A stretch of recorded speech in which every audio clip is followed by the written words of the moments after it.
Taste the Daily. வயதான தம்பதியினருக்கு விடியா திமுக அரசு பாதுகாப்பு வழங்காததால் நாமக்கல் மாவட்டத்தில் மூதாட்டி கொலை சம்பவம் நிகழ்ந்துள்ளதாக அதிமுக முன்னாள் அமைச்சர் பி தங்கமணி குற்றம் சாட்டியுள்ளார். பரமத்தி வேலூரில் மூதாட்டி கொலை செய்யப்பட்ட விவகாரத்தில் பாதிக்கப்பட்ட குடும்பத்தினரை அதிமுக முன்னாள் அமைச்சர் தங்கமணி நேரில் சந்தித்து ஆறுதல் கூறினார். பின்னர் செய்தியாளர்களிடம் பேசிய அவர், நாமக்கல் மாவட்டம் பரமத்தி வேலூரில் ஞாயிற்றுக்கிழமை வீட்டில் தனியாக இருந்த பெண்மணியை பல்வேறு நபர்கள் சேர்ந்து கொலை செய்ததாக தெரிகிறது என்று தெரிவித்தார்.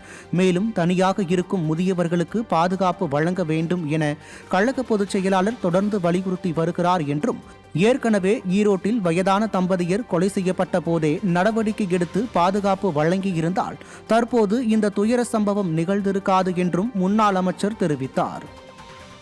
நாமக்கல் மாவட்டம் பரமத்தி வேலூர் பகுதியில் நேற்றைக்கு முன்தினம் பல்வேறு பகுதிகளில் நடைபெறுவதைப் போல தனியாக இருந்த வயதான ஒரு அம்மாவை பல்வேறு நபர்கள் சேர்ந்து கொலை செய்ததாக தெரிகின்றது.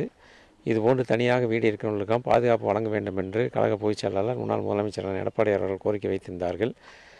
ஈரோட்டில் நடந்தபோதே அதுபோன்று எங்கெல்லாம் தனியாக வீடு இருக்கின்றதோ அங்கெல்லாம் அந்த பாதுகாப்பை போட்டிருந்தால் இதை தவிர்த்திருக்கலாம்.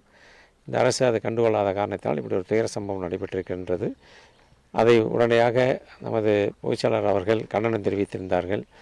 உடனடியாக அந்த குற்றவாளிகளை கைது செய்து அவர்களுக்கு தக்க தண்டனை வழங்க வேண்டும் என்பதுதான் எங்களுடைய கோரிக்கை.